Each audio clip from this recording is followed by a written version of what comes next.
السلام علیکم ورحمۃ اللہ. الحمد للہ وحدہ والصلاة والسلام علی من لا نبی بعدہ اما بعد فاعوذ باللہ من الشیطان الرجیم بسم اللہ الرحمن الرحیم. تبارک الذی جعل فی السماء بروجا وجعل فیها سراجا وقمرا منیرا وهو الذی جعل الليل والنهار خلفة لمن اراد ان يذکر او اراد شکورا الى آخر الآیہ. صدق اللہ العلی العظیم وصدق رسولہ النبی الکریم ونحن على ذلك من الشاہدین والشاکرین. اللهم الہمنا رشدنا واعذنا من شرور انفسنا. اللهم وفقنا لما تحب وترضى من القول والفعل والنیہ. رب اشرح لي صدری ويسر لي امری واحلل عقدۃ من لسانی یفقهوا قولی. آمین یا رب العالمین.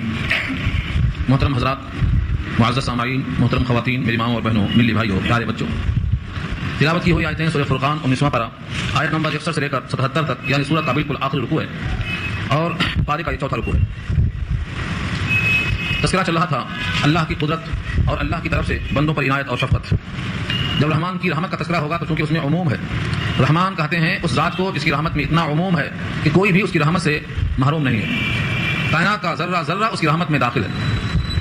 اللہ تعالیٰ کے صفاتی ناموں میں سے جب رحمان کہا جاتا کہ رحمان کو سجدہ کرو تو وہ کہتے رحمان کون ہے، کیا ہے، کیا صرف آپ کے کہہ دینے سے ہم ان کو سجدہ کر لیں؟ اس طرح سے ان کا بدرنا اور بڑھ گیا. اللہ تعالیٰ نے یہاں سے آخری صورت تک رحمان کی رحمت کی عمومیت کے دلائل پیش کیا ہے. کائنات میں تم جہاں بھی ہو ان میں غور کرو، اللہ کی قدرت نظر آئے گی. تبارک الذی جعل فی السماء بروجا. تبارک برکت سے، بابرکت، اس کا نام بھی بابرکت ہے، اس کی ذات بھی بابرکت ہے. اور تبارک سے مراد اشارہ ہے بلندی کی طرف. تبارک الذی، بابرکت ہے وہ ذات، جعل جس نے بنایا، فی السماء بروجا، آسمان میں تارے. بروج اس کی تشریح دو قسم کی کیا ہے شارحین نے. بروج کے معنی ایک تو ہیں بڑے بڑے ستارے، اور ایک تشریح ہے بڑے بڑے ستاروں کے رہنے کی منزلیں. دونوں مفہوم بتایا گیا. ظاہر یہ ہے کہ تاروں کو بھی اللہ نے بنایا اور تاروں کی منزلوں کو بھی اللہ نے بنایا، اور جتنے سیارات ہیں ان تمام کے محور اور گردش کرنے کا جو مقام ہے کہ ہر ستارے سیارے اپنے محور میں گردش کرتے ہیں، وہ محور بھی اللہ ہی نے بنایا. یہ سب اللہ کی ذات پر اور اس کی بابرکت ہونے پر دلیل ہے. یہاں ایک بحث بہت زیادہ طویل ہے. تبارک الذی جعل فی السماء بروجا میں کہ بابرکت ہے وہ ذات جس نے بنایا آسمان میں تارے یا تاروں کی منزلیں یا بڑے بڑے برج. تو فی السماء کا جو فی ہے جس کے معنی آتے ہیں میں کے، کیا یہ ظرفیت کے لیے ہے کہ آسمان کے اندر ہے یہ سب یا آسمان سے باہر ہے؟ علم حیات کا مسئلہ بہت طویل ہے، مفسرین نے کئی صفحے لکھے ہیں اس کے اوپر، لیکن اس کے بعد خلاصہ میں کوئی چیز ہاتھ رکھنے والی نہیں ہے، اس لیے کہ یہ مقصد ہی نہیں ہے قرآن کریم کا. علم حیات کا مقصد نہیں ہے کہ مطلوب موسی نظریہ کیا تھا اور فیصل غوث کا مسئلہ کیا تھا، ان کا عقیدہ کیا تھا، اس سے کوئی بحث نہیں ہے. ان کے نظریات بدلتے رہتے ہیں. ایک ضابطہ، ایک اصول یاد کر لو، کسی بھی نظریے کی تائید میں قرآن کریم کی آیتوں کو کھینچ تان کر لانا یہ غلط ہے. قرآن کریم کا اپنا ایک مفہوم ہے جو اللہ کے نبی نے بیان کر دیا، صحابہ سے ہم تک پہنچ گیا. اگر وہ کسی کی تائید میں آتا ہے اور اس کی بات اس سے مستحکم ہوتی ہے تو فبیہا، ورنہ ہمیں کائنات میں کسی کی پرواہ نہیں ہے کہ اس آیت کے خلاف کوئی جا رہا ہے. اس آیت کا مفہوم جو صحابہ نے بتایا، لفظ فی السماء سے کوئی مت سمجھے کہ آسمان کے اندر ہے تارے یا آسمان کے اندر ہے سیارے، کیونکہ فی کبھی کبھی ظرفیت کے واسطے بھی آتا ہے اور کبھی کبھی آسمان سے پہلے جو فضا ہے اس فضا کے واسطے بھی لفظ فی کا استعمال ہوا ہے. تو اس سے یہ کہنا کہ آسمان میں جڑے ہوئے ہیں تارے یہ بھی درست نہیں، اور یہ کہنا کہ فضاؤں میں ہے یہ بھی درست نہیں. دو میں سے کوئی ایک مفہوم اگر ہے قرآن کریم کا یہ مصداق ہے، صحابہ سے یہی ثابت ہے. مراد یہاں پر سمت سما ہے. جب آپ اٹھا کر آسمان کی طرف دیکھیں گے تو آسمان کو منور پائیں گے، اس میں تارے ہیں، تارے اس میں جڑے ہوئے ہیں یا اپنے محور میں گردش کرتے ہیں، یا پھر ایک کشش ہے جس سے اس نے کھینچ رکھا ہے. اور اس کشش کا ثبوت آج کل فراہم کر رہے ہیں لوگ کہ زمین میں بھی ایک کشش ہے، اوپر کوئی چیز پھینکو نیچے گر جاتی ہے، لیکن اس کی ایک منزل ہے، وہاں جانے کے بعد پھر اس کا کھینچنا بند ہو جاتا ہے. اسی واسطے لوگوں کا اوپر چڑھنا آسان ہوگا. اس میں ہے کہ باتیں ہیں، یہاں سے ہمیں اس سے کوئی فائدہ نہیں ہے، صرف ایک ہی ثابت کرنا ہے کہ اللہ نے ان چیزوں کو پیدا کیا ہے جس سے اس کی قدرت کا ثبوت ظاہر ہوتا ہے. وجعل فیہا سراجا وقمرا منیرا، اور بنایا ہے اسی آسمان میں سراج. سراج کے معنی چراغ، جس سے مراد ہے سورج. سورج کو سراج اور چراغ کیوں کہا؟ آفتاب کو، کیونکہ اس کے اندر جو تمازت ہے، جلنے کی جو صفت ہے اور روشنی دینے کی جو خوبی ہے، یہ سراج یعنی چراغ سے مشابہ ہے. کیوں تو عربی زبان میں چراغ کے لیے مصباح آتا ہے. مصباح جو ذریعہ صبح تو نہیں ہے، صبح کی طرح کرتا ہے وہ روشنی دیتا ہے وہ، لیکن جب اس کے اندر تیزی اور تمازت اور سوزش بھی آ جائے تو اس کو تشبیہ دیا ہے سراج کا کر کے، کہ اس میں گرمی بھی ہے، حدت بھی ہے، روشنی کے ساتھ ساتھ پھلوں کو پکانے کا سامان بھی ہے. اللہ نے اس کے اندر چراغ یعنی سراج آفتاب کو بنایا. وقمر منیرا، قمر کے معنی چاند، اور قمر کی صفت کیا ہے؟ منیر. منیر کے معنی منور، روشن کرنے والا، نورانی چاند بنایا. قمر کے لیے منیر اور شمس کے لیے سراج. یہ دو صفتیں دو کے لیے الگ الگ کیوں کبھی اللہ تعالیٰ نے؟ سراج یہ شمس کی صفت ہے چراغ کی طرح، جس میں تیزی بھی ہے، جلا دینے کا مادہ بھی ہے. اس کے برخلاف جو چاند ہے اس کے منیر کہا. منیر میں جلانے کا مادہ نہیں ہے، البتہ نورانی پیدا کرنے کا مادہ ہے جس سے تموج پیدا ہو سکتا ہے. یہ دونوں صفتیں چاند اور سورج کی اللہ نے بیان کیا ہے. اللہ کی عظیم قدرت ہے کہ ان مخلوقات کو آپ کے سامنے پیدا کیا. ان تمام مخلوقات سے معلوم ہوتا ہے کہ یہ سب سیارے اللہ کی مخلوق ہیں. اتنی بڑی بڑی مخلوق کو پیدا کرنے والا کتنا قادر ہوگا کہ جس دن سے ان کو پیدا کیا ہے آج تک ان کے چلنے میں، ان کی رفتار میں، ان کے نکلنے میں، ان کے ڈوبنے میں، ان کے اپنے اپنے محور میں گردش میں سر منہ انحراف نہیں آیا اور کبھی آئے گا بھی نہیں. جس دن اللہ چاہیں گے اس کائنات کو حکم دیں گے یہ ختم ہو جائے گی، جس دن وہ چاہیں گے. فإذا جاء وعد ربي جعله دكا، جب اللہ تعالیٰ کا حکم آئے گا، وعدہ پورا ہوگا، تبھی سب کچھ ہوگا. تب تک ان سورج کو چاند کے لیے، زمین و آسمان میں سیارے کے لیے کسی قسم کی کوئی خدشے کی ضرورت نہیں. وهو الذي جعل الليل والنهار خلفة، اور وہی اللہ ہے جس نے بنایا ہے رات کو اور دن کو. خلفہ بنا ہے، خلیفہ سے بنا ہے، ایک جاتا دوسرا آتا. خلیفہ کے معنی آگے پیچھے ہونے والا، پیچھے آنے جانے والا. رات آئی تو دن گیا اور دن آیا تو رات گئی, چلتا سلسلہ. اسی واسطے اس تغیر کے موقع پر دونوں ٹائم پر دعائیں مقبول ہوتی ہیں. اگر کوئی تہجد میں اٹھ کے فجر سے پہلے دعا کرتا ہے تو نبی صلی اللہ علیہ وسلم سورہ آل عمران کی آیتیں پڑھتے تھے اور فرماتے تھے ان فی اختلاف اللیل والنہار, رات کے دن کے آنے جانے میں نشانیاں ہیں بندوں کے لیے کہ رات اب چھٹ رہی ہے, ظلمتیں جا رہی ہیں, سفیدی آ رہی ہے. اور جب مغرب کا وقت ہوتا ہے تو فرماتے ہیں ظلمت آ رہی ہے, سفیدی جا رہی ہے. اللہم ھذہ اقبال اللیل کا و ادبار النہار کا, اے اللہ یہ دن کے جانے کا وقت ہے, رات کے آنے کا وقت ہے. اس تغیر پہ ہم آپ کی قدرت کے قائل ہیں. اس طرح بندہ جب اللہ سے دعا کرتا ہے تو اس کی دعائیں مستجاب ہوتی ہیں. یہاں یہ اشارہ مقصود ہے کہ اللہ نے اپنی قدرت سے رات اور دن کو خلفہ یعنی پیچھے آنے جانے والا بنایا ہے. لمن اراد ان یذکر او اراد شکورا, ہر اس شخص کے لیے جو ارادہ کرتا ہے تذکر کا, دھیان دینے کا, سمجھنے کا, غور و فکر کرنے کا, او یا اراد شکورا, ارادہ کرتا ہے شکر گزار بننے کا. شکورا مبالغہ ہے, یہ شکر کرنا جو بندہ چاہتا ہے. ارادہ اردو میں ارادہ, عربی میں ارادہ, کوئی فرق نہیں ہے, بلکہ اردو کا جو ارادہ ہے اسی عربی کے ارادہ سے نکلا ہے. قرآن کریم میں بتایا تھا اس سے پہلے بہت سے ایسے الفاظ ہیں جن کو ہم اردو میں استعمال کرتے ہیں, اور ہم نے اردو میں استعمال کہاں سے کیا, یہیں سے لیا گیا ہے. تو اللہ تعالیٰ نے بندوں کے لیے یہ قدرت کے مناظر مشاہدات کرائے ہیں تاکہ بندے اللہ کی قدرت کے قائل ہو کر اس کی بندگی میں لگ جائیں. اب جو بندے لگ جاتے ہیں اللہ کے وہ بندے, رحمان کے وہ بندے کیسے ہوتے ہیں, یہاں سے اللہ نے مستقل طور پر میرے بندے ایسے ہوتے ہیں یہ صفات بنائے, عنوان قائم کیا. ان تمام صفتوں میں آپ غور کریں کہ ان میں سے کون سی صفت ہمارے اندر ہے تو ہم شکر ادا کریں, اور کس میں کچھ کوتاہی اور خامی ہے تو اپنی اصلاح کرنے کی فکر کر لیں. یہاں سے اللہ نے صفات کو پیش کیا ہے. وہ عباد الرحمان, عباد جمع ہے عبد کی, اور عبد کے معنی بندہ, اور رحمان اللہ کے صفات ناموں میں سے ایک ہے جس کی رحمت سب کو عام ہے. کوئی مخلوق نہیں ہے جس پر خدا کی رحمت نہ ہو. رحمت کی عمومیت کی وجہ سے اللہ کو رحمان کہا جاتا ہے, اور اس کی رحمت کے تام ہونے کی مناسبت سے اس کو رحیم کہا جاتا ہے. دنیا میں عام الرحمہ اور آخرت میں تام الرحمہ. وہ عباد الرحمان کا اشارہ کیا, رحمان کے بندے ایسے ہوتے ہیں. شارحین کوئی بات چھوڑتے نہیں, لیتے ہیں جب اللہ کے بہت سے نام ہیں تو عباد الرحمان کہنے کے بجائے عباد اللہ کیوں نے کہا, عباد الرحیم کیوں نے کہا. اللہ کے بہت سارے ناموں میں سے رحمان کا انتخاب اللہ نے کیوں کیا, کیونکہ صفت رحمان کے معنی بتایا ابھی جس کی رحمت عام ہو, جس کی رحمت سے سب لوگ فیض یاب ہوں. تو جو رحمان کے بندے ہوتے ہیں ان میں بھی یہ صفت ہونا چاہیے کہ ان کے ذریعے سے خدا کی مخلوق فیض یاب ہو. صفت رحمان کو لانے کا اشارہ یہ ہے کہ اپنے رب کی صفت کو اپناؤ, تخلقوا باخلاق اللہ کا اظہار کرو کہ تم بھی اپنے ذریعے سے لوگوں کو فیض عام کرو. اللہ کے بندے بجائے کہنے کے یہاں فرمایا رحمان کے بندے. رحمان کے بندے ایسے ہوتے ہیں الذین یمشون علی الارض ہونا, جو چلتے ہیں زمین پر وقار سے. سب سے پہلی صفت کیا ہے, ان کے چال ڈھال کو بتایا اللہ. الذین جو یمشون چلتے ہیں, مشیا یمشی کے معنی چلنا, چلنا بھی دکھایا اسلام میں, چلنا بھی سکھایا ہے قرآن نے. جب عام طور سے چلنے کو سکھایا ہے تو پھر چال چلن کو کیوں نہیں سکھایا ہوگا. قرآن نے واضح کیا یمشون چلتے ہیں علی الارض زمین پر, ہونا وقار کے ساتھ, عاجزی کے ساتھ چلتے ہیں. چال میں دو چیزیں ممنوع ہیں, اس کا ذکر پیش آ چکا ہے سورہ بنی اسرائیل پارہ 15 میں. جو بندے زمین میں اکڑ کے چلتے ہیں, ٹھکریں مارتے ہوئے چلتے ہیں, ان کو پسند نہیں کیا ہے اور کہا ہے زمین پہ اکڑ کے مت چلو, ولا تمشوا فی الارض مرحا, زمین پہ اکڑ کے مت چلو. اکڑ کے چلنے کی وجہ سے نہ تم زمین کو پھاڑ کر سرنگ بنا سکتے ہو اور نہ لمبے ہو کر پہاڑ کو چھو سکتے ہو, جہاں وہی رہو گے. انک لن تخرق الارض ولن تبلغ الجبال طولا, لمبے ہو کر پہاڑ تک نہیں پہنچ سکتے ہو تو تنگ کر چلنے سے کیا حاصل. اور یہی مضمون بیان ہی سورہ لقمان پارہ 21 میں بنایا, لقمان حکیم نصیحتوں کے عنوان سے, کہ اللہ کو پسند نہیں آتی. تو وقار سے چلنا ہے. وقار سے چلنے کا مطلب یہ نہیں ہے کہ بالکل عورتوں کی چال چلا جائے, عورتوں کی چال پہ منع ہے. اللہ نے مرد بنایا ہے, عورتوں کی چال چلیں گے تو عورتوں کے مشابہت جائز نہیں ہے. ایک صاحب کو دیکھا تو بہت آہستہ چل رہے تھے, پوچھا کہ بیمار ہے, کہا نہیں. کہا جو اللہ نے صحت دے رکھا ہے تو بیماروں کی چال کیوں چلتے ہو, ناشکری پر ناشکری ہے. تو عورتوں کی چال نہیں چلنا, مریضوں کی چال نہیں چلنا, متکبرین کی چال نہیں چلنا, اس کے درمیان کی راہ نکالنا ہے. نبی کریم صلی اللہ علیہ وسلم تیز تیز چلتے تھے. تیز تیز چلنے کا مطلب آگتے نہیں تھے, کیونکہ بھاگنا مومن کے وقار کو کھو دیتا ہے. تیزی کا مطلب یہ ہوتا تھا آپ ایسا چلتے تھے لگتا تھا زمین سمٹ کے آ جا رہی ہے, لگتا تھا زمین سمٹ کے آ جا رہی ہے. یمشی کانما تطویل الارض, زمین سمٹ جا رہی ہے, مطلب یہ ہے مقصد کے لیے چلنا جس کو کہا جاتا ہے. ایسی چال چلتے تھے, نہ متکبرین طرح کرتے تھے, نہ بہت زیادہ بھاگتے تھے, بس نہ عورتوں مریضوں کی نقل کرتے تھے, بلکہ بیچ کی چال چلتے تھے جب کہ مقصد پورا ہو جائے. وَإِذَا خَاطَبَهُمُ الْجَاهِلُونَ, اور جب ان سے مخاطب کرتے جاہل, خاطبہ مخاطب کرنا, منہ لگنا, جہالت کی بات کرنا. کون, الجاہلون, جاہل کے معنی نادان. جاہلہ علمہ کی ضد ہے, علمہ معنی جان لیا, اور جاہلہ نہیں جانا, نادان, ناواقف. تو نہ جاننا, نادانی کرنا, یہ ہے جہالت. جب کوئی نادانی کی بات کرتا ہے یا نادان آدمی مخاطب ہوتا ہے تو ان سے الجھنے کے بجائے قالوا سلاما, کہہ دیتے ہیں سلام. سلام کا کیا جاتے ہیں, اس سے مراد یہ سلام نہیں کہ السلام علیکم کہہ دیا جائے. السلام علیکم کہنا مراد یہاں نہیں ہے, بلکہ یہاں سلام کرنے سے مراد کیا ہے, سلامتی کی بات کہہ کے ہٹ جاتے ہیں. الجھ کر اس میں طول کلام کرنے کے بجائے کوئی سلامتی کی بات, بیچ کی بات کہہ کے وہاں سے الگ ہو جاتے ہیں. عام طور سے سلام کرنا تو بہتر چیز ہے, منع نہیں ہے, لیکن یہاں مراد ہے سلامتی کی بات کہہ کر الگ ہو جانا, الجھنے کے بجائے سلجھا کے ہٹ جانا. یہ ہے مومن کی اوصاف. والذین یبیتون لربہم سجدا وقیاما, اور وہ لوگ جو رات گزارتے ہیں اپنے رب کے سامنے سجدہ کرتے ہوئے اور قیام کرتے ہوئے. والذین یبیتون, باتا یبیتو, باتا یبیتو کے معنی آتے ہیں رات گزارنا. کیسا گزارتے ہیں, آج سوچنے والا کوئی نہیں ہے. رات گزارتے ہیں, کیسا گزارتے ہیں, آدھی رات تک ولیمہ کھاتے ہوئے باجے میں گزار دیتے ہیں. اس کے بعد کا آدھی رات کا حصہ احساس ہو جاتے ہیں کہ فجر کی اذان کب ہوئی, نماز کب ہوئی, دن کب نکلا, کون کب آیا, کچھ پتہ نہیں, کائنات سے بے نیاز. یہ رحمان کے بندے نہیں ہوتے, یہ آئے سے ٹکراتا ہے ان کا عمل. رحمان کے بندے ہوتے ہیں جو رات گزارتے ہیں صرف بستر پر نہیں بلکہ مصلی پہ گزارتے ہیں. یبیتون لربہم, اپنے رب کے لیے رات گزارتے ہیں. اور وہ بتا دیا رب کے لیے, کوئی بول سکتا ہے لیٹے لیٹے گزارتے ہوں گے, رب کے لیے رات گزارتے ہوں گے لیٹے لیٹے تسبیح دیتے ہوئے, فرمایا نہیں, سجدا و قیاما, سجدہ کرتے ہوئے اور قیام کرتے ہوئے. سید الانبیاء محمد مصطفیٰ صلی اللہ علیہ وسلم ہمیشہ رات میں تہجد پڑھتے تھے, ہمیشہ. اور تہجد کی نماز ہے تو نفل, لیکن نبی صلی اللہ علیہ وسلم کے لیے فرض تھی. نافلۃ لک جو کہا ہے سورہ بنی اسرائیل میں، وہاں لکھا ہے شارحین نے فریضۃ زائدۃ لک کا ترجمہ ہے، یہ ایک فریضہ آپ کے لیے زائد ہے. بعض کہتے ہیں جب فرض نمازیں ہو چکی تو وہ نفل جو آپ کے ذمہ فرض تھی پھر جا کے فرض ہو، پھر جا کے نفل ہو گئی. بہرحال فرض کی حیثیت سے ہو یا نفل کی حیثیت سے، لیکن آپ کا اہتمام تھا، ہمیشہ پڑھتے تھے سوائے ان چند راتوں کے جس میں آپ کی انگلیاں زخمی ہو گئی تھی.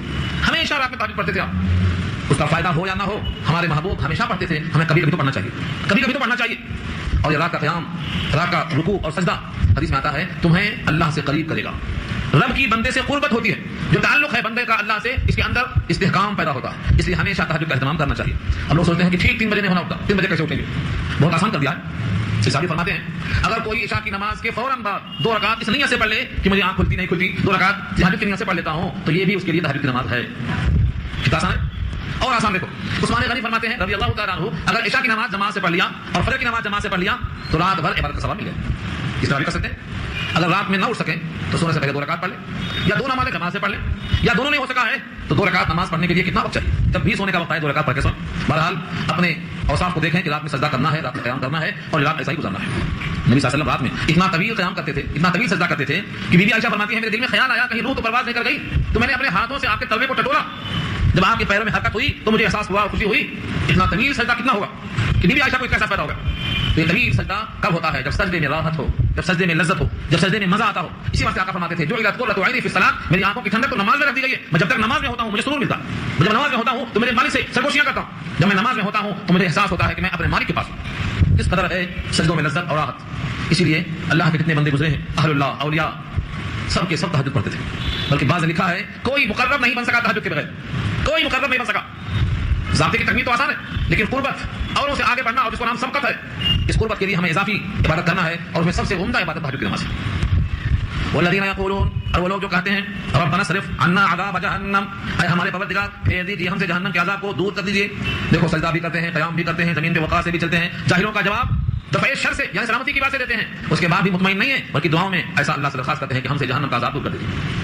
ان عذابها کان غراما، بے شک ہے اس کا عذاب کان غراما، پوری تباہی والا. غرام اور غریم اور مغروم یہ سب الفاظ قرآن کریم میں تھوڑے سے فرق سے استعمال ہوئے ہیں. جس کے معنی مقروس، جس کے معنی بوجھل، جس کے معنی تباہ ہونے والا، جس کے معنی ہلاک ہونے والا. جہنم کا عذاب یقیناً غرام ہے، تباہ کرنے والا. انها ساءت مستقرا ومقاما، بے شک وہ جہنم بہت برا ہے. کس لحاظ سے؟ مستقر عارضی قیام کے لحاظ سے، ومقاما اور مستقل قیام کے اعتبار سے. دونوں صورتوں میں بہت برا. انها ساءت، بے شک وہ برا ٹھکانہ ہے. مستقر کہتے ہیں عارضی قیام گاہ کو، اور مقام کے معنی جہاں آدمی مستقل رہائش اختیار کر لے. تو جہنم میں مستقل کون جائے گا ہمیشہ کے لیے؟ کافر جائے گا، یہ بھی خراب. اور کوئی جائے گا دھلائی کے لیے تھوڑے دن کے لیے، یہ بھی خراب. دونوں کے واسطے اچھا نہیں ہے. یعنی وہ جہنم ایسا نہیں ہے کہ وہاں جا کے آنے کا ایک موقع لیا جائے، بلکہ کوشش یہ کرنی چاہیے کہ واقعی وہ عارضی قیام گاہ کے لحاظ سے بھی اور مستقل قیام گاہ کے لحاظ سے بھی دونوں صورتوں میں بری ہے. اللہ بچائے اس جہنم سے، یہ دعا کرتے رہنا چاہیے ہمیشہ. تو مومن ہمیشہ اللہ کی جہنم سے ڈرتا ہے اور اللہ سے دعا کرتا رہتا ہے. والذین اذا انفقوا لم يسرفوا ولم يقتروا، اور وہ لوگ جب خرچ کرتے ہیں چاہے بدنی عبادت ہو یا مالی عبادت ہو. اذا انفقوا، جب وہ خرچ کرتے ہیں، لم يسرفوا تو اسراف نہیں کرتے، ولم يقتروا اور بخل بھی نہیں کرتے. اسراف، لم يسرفوا اسراف نہیں کرتے، ولم يقتروا اور تنگی بھی نہیں کرتے. وكان بين ذلك قواما، اور رہتے ہیں ان دونوں کے درمیان. قواما کے معنی اعتدال پر رہتے ہیں، افراط اور تفریط سے بچتے ہیں. اسراف کسے کہتے ہیں؟ اگر کوئی آدمی گناہ کے کام میں خرچ کرتا ہے تو اسراف ہے. اپنی حیثیت سے زیادہ خرچ کرتا ہے، یہ بھی اسراف ہے. اگر کوئی آدمی 1 روپیہ بھی حرام جگہ میں خرچ کرتا ہے تو وہ بھی اسراف ہے. تبذیر کہتے ہیں زیادہ خرچ کرنا. مبذر کو کہا ہے شیطان کا بھائی ہے. ان المبذرین کانوا اخوان الشیاطین، بیجا اڑانے والے شیطان کے بھائی ہیں. لکھا ہے اگر کوئی انسان گناہ میں زیادہ نہیں، کم سے کم پیسہ بھی خرچ کرتا ہے لیکن گناہ میں خرچ کرتا ہے تو وہ مسرف ہے، اسراف کر رہا ہے. تو گناہ میں خرچ نہیں کرنا چاہیے، اسراف ہے. آدمی کی تعریف کیا ہے نبی صلی اللہ علیہ وسلم نے اس آیت کے ذیل میں فرمایا آدمی کی سمجھداری اور آدمی کی عقل مندی من فقہ الرجل، آدمی کی فقاہت میں سے یہ ہے قصد معیشت.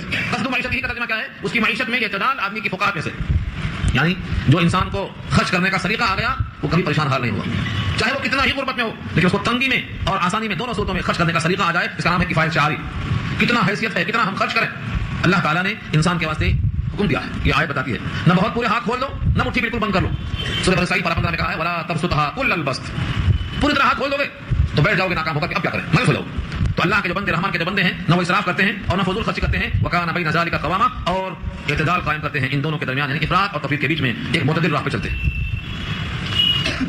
والذین لا يدعون مع الله الها آخر، یہ جملہ رحمان کے بندوں کو بطور خاص دیکھنا چاہیے. آج بہت سے لوگ ہیں اللہ کے ساتھ اللہ کے غیر کو ملا کر پکارتے ہیں. ہاں کیا کہا اللہ نے؟ والذین لا يدعون مع اللہ الہا آخر، اور وہ لوگ جو اللہ کے ساتھ دوسرے کسی معبود کو نہیں پکارتے، کسی اور معبود کی پرستش نہیں کرتے، اللہ کے ساتھ اللہ کی مخلوق کا نام لے کر نہیں بلاتے، صرف اور صرف اللہ کو پکارتے۔ یہی مضمون سورہ جن میں آ چکا ہے، لا تدعوا مع اللہ احدا، اللہ کے ساتھ ملا کر کسی کو مت پکارو۔ یہی مضمون سورہ زمر میں آ چکا ہے، جب اللہ کے ساتھ کسی کو ملا کر پکارتے ہیں تو ان کے دل خوش ہوتے ہیں، اور جب تنہا اللہ کا ذکر ہوتا ہے تو ان کے دل بگڑنا شروع ہو جاتے ہیں۔ وَإِذَا ذُكِرَ اللَّهُ وَحْدَهُ اشْمَأَزَّتْ، جب تنہا اللہ کا ذکر ہوتا ہے تو ان کے دل بھٹکنے لگتے ہیں، اور جب اللہ کے ساتھ غیر اللہ کا ذکر ہوتا ہے تو ان کو خوشی حاصل ہوتی ہے۔ مطلب کیا ہوا؟ اللہ یہ چاہتے ہیں کہ میرا بندہ میرا ہو کر رہے، میرا بندہ میرا ہو کر رہے، اور سوائے ایک خالق کے کسی اور کے ساتھ اشتراک درست نہ ہو، خالص میرا ہو کر رہے۔ اس کی مکمل تفصیل سورہ فاتحہ میں آ چکی ہے اور سورہ یاسین میں آ چکی ہے۔ اللہ چاہتے یہ ہے کہ بندہ اور بندے کی عبادت اور بندے کی پیشانی میرے لیے خاص ہو جائے۔ فرمایا والذین لا يدعون مع اللہ الہا آخر، اور وہ لوگ جو نہیں پکارتے اللہ کے ساتھ کسی معبود کو، ولا يقتلون النفس، اور قتل نہیں کرتے کسی جان کو، التي حرم اللہ، جن کو اللہ نے حرام کر دیا ہے، الا بالحق، مگر حق کے ساتھ۔ انسانوں کی جان کسی کے لیے حلال نہیں رکھا اللہ نے، سوائے 3 شکلوں کے۔ وہ 3 شکلیں بھی انفرادی لحاظ سے نہیں ہیں۔ یا تو آدمی قتل کر دے تو قتل کیا جائے گا قصاص کی شکل میں، کسی کو قتل کر دے گا تو قصاص میں بدلے میں مارا جائے گا، یا شادی شدہ ہونے کے بعد زنا کرے گا سنسار کیا جائے گا۔ آدمی کا کسی کو قتل کرنا اگر بلا کسی وجہ کی ہے تو اللہ نے سورہ نساء میں کہا ہے کہ اس کی جزا جہنم ہے ہمیشہ کے لیے۔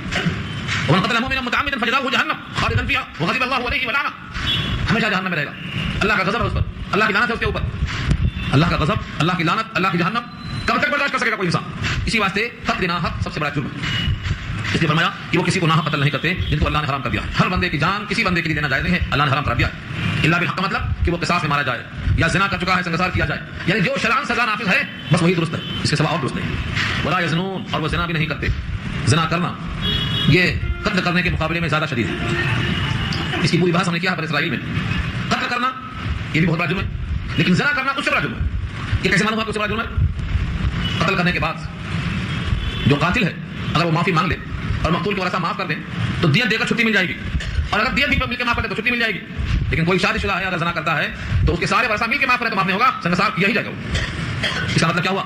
قاتل کے لیے اگر مقتول کے ورثہ معاف کر دیں دیت کے ساتھ یا دیت کے بغیر تو معافی کی شکل رکھا ہے اللہ نے، لیکن زانی اگر شادی شدہ ہے تو اس کی سزا صرف سنگسار ہے، معافی کی کوئی شکل رکھی نہیں۔ اس سے معلوم ہوتا ہے کہ یہ سزا قتل کے مقابلے میں زیادہ سخت کیوں ہے۔ زنا کے درجات ہیں، آنکھوں سے حرام چیز کو دیکھنا آنکھوں کا زنا، کان سے غلط چیز کا سننا کان کا زنا، ہاتھوں سے پکڑنا ہاتھ کا زنا، یہ سب الفاظ حدیث میں۔ اب اس کے بعد اگر آدمی آگے بڑھ جاتا ہے تو شرمگاہ تصدیق کر دیتی ہے، اگر آگے بڑھ جاتا ہے تو سارے عمل زنا میں آ جاتے ہیں، اور وہاں پہنچ کر توبہ کر لیتا ہے تو سارے عمل پر معافی کا فیصلہ ہو جاتا ہے۔ اس لیے فرمایا کہ آدمی کو چاہیے کہ لوازمات زنا، اسباب زنا جو اس کو قریب کر دے گناہ سے، ان سے ہی بچنا ہے۔ اسی واسطے کہا بد نظری حرام ہے، کیونکہ دیکھنے کے بعد دل گل جاتا ہے، آگے انسان بڑھتا ہے۔ جب دیکھنا ہی منع ہے تو دل اس کا خراب ہی نہیں ہوگا، آگے عمل جاری نہیں ہوگا۔ اس لیے فرمایا دیکھنا ہی حرام۔ ومن يفعل ذلك يلقى اثاما، اور جو کرے گا ایسا، ومن يفعل جو کرے گا، ذالک سے اشارہ ہے اوپر کے 2 گناہوں کی طرف، یعنی قتل ناحق اور زنا، یلقى پڑ جائے گا کہاں؟ اثاما، اثاما گناہ کی جگہ میں، سزا کی جگہ میں پڑ جائے گا۔ یہ اثام بعض کہتے ہیں ایسا گناہ جس کی سزا مرتب ہو، اس کو اثاما کہا ہے۔ یعنی اگر اس نے زنا کیا یا اس نے کسی کو قتل کر لیا تو یہ ایسا عمل ہے کہ اب اس کی سزا سے وہ بچ نہیں سکتا، یہاں یا وہاں اس کو بچنے کی کوئی شکل نہیں، تو ایسا گناہ جس کا عذاب بھگتنا پڑے گا۔ آگے فرمایا یضاعف له العذاب، یضاعف کئی گناہ کیا جائے گا، یضاعف ضعف یضاعف کے معنی آتے ہیں کئی چیز کا گناہ اضافہ کرنا، جسے کہتے ہیں سود مت کھاؤ کئی گناہ کر کے، اضعافا مضاعفا، 100 دیا اس پر کہا 120، اس کے بعد کہا 120 پر 140، پہلے 100 پر سود تھا اب سود پر پھر سود لگا دیا، تو یہ اضافہ مضاعفہ ہے۔ تو یہاں کہا یضاعف له العذاب، عذاب بڑھایا جاتا رہے گا، بڑھتا ہی چلا جائے گا اس کے عذاب، یوم القیامہ قیامت کے دن، ویخلد فیہ، اور ہمیشہ ہمیشہ اس کے اندر رہے گا، مہانہ مہین کہتے ہیں توہین جس کو اردو میں بولتے ہیں ذلت کے ساتھ، اردو میں جو ہے توہین اور عربی کا مہانہ دونوں ایک ہی مفہوم ہے، توہین آمیز عذاب، ذلت آمیز، خار ہو کر پا رہے گا، ہمیشہ ہمیشہ اس کے اندر پا رہے گا۔ ظاہر یہ ہے کہ کافر ہمیشہ رہے گا، مومن تو دھلائی کے بعد چاہے اس کا ایمان ذرہ برابر ہو بالآخر اس سے باہر آئے گا۔ تو اس کا مطلب کیا نکلا یہاں؟ جو ہمیشہ ہمیشہ رہے گا یہ مومن نہیں ہے، یہ کافر ہے، یہ عمل کافروں کے ہیں، لیکن مومن ان سے بچتا ہے۔ پھر بھی اگر ایسی غلطی ہو جائے تو جب تک توبہ نہ کر لے تب تک کہ عذاب اس کے لیے مہلک ہے، ہمیشہ کی جہنم میں ڈالنے والا عذاب ہے۔ اس لیے آدمی کو چاہیے کہ جو گناہ کافروں کے لیے بھی جہنم تک پہنچانے والا ہے وہ گناہ کا ارتکاب ہم سے نہیں ہونا چاہیے۔ اللہ کی شان ہے، اللہ نے فوراً بتا دیا حل، اگر کسی نے غلطی ایسی کر لی ہے، غلطی کے بعد توبہ کر لیا، احساس ندامت اس کو ہو گیا اور پھر سے وہ ایمان قبول کر لیا، دیکھو یہاں شرط رکھا اللہ نے الا من تاب وآمن، مگر جس نے توبہ کر لیا اور ایمان قبول کر لیا، وعمل عملا صالحا، اور کیا اچھے کام، 3 شرط رکھا اللہ نے۔ نمبر 1 توبہ، سابقہ گناہوں پر ندامت، یہ توبہ، افسوس، اپنے غلطی پر شرمندہ، پچھتاوا، وآمن، اور ایمان قبول کر لیا، اب تک ایمان نہیں تھا، اس کا مطلب یہ تو ایمان نہیں تھا تبھی تو کہا کہ وآمن اور ایمان لے آیا، اور یا تو اشارہ اس طرف ہو جب مومن زنا کرتا ہے تو ایمان دل سے نکل جاتا ہے، بخاری روایت کرتے ہیں کتاب الایمان میں جب مومن زنا کرتا ہے تو اس کے دل سے ایمان نکل جاتا ہے، اور جب زنا کے عمل سے باہر آ جاتا ہے تو اس کا ایمان پھر لوٹ کے آ جاتا ہے۔ تو توبہ کے بعد اس کا ایمان لانے کا مطلب یہ ہے کہ توبہ کے بعد پھر سے ایمان بن جاتا ہے۔ اگر یہ مومن کے لیے ہے تو یہ شکل،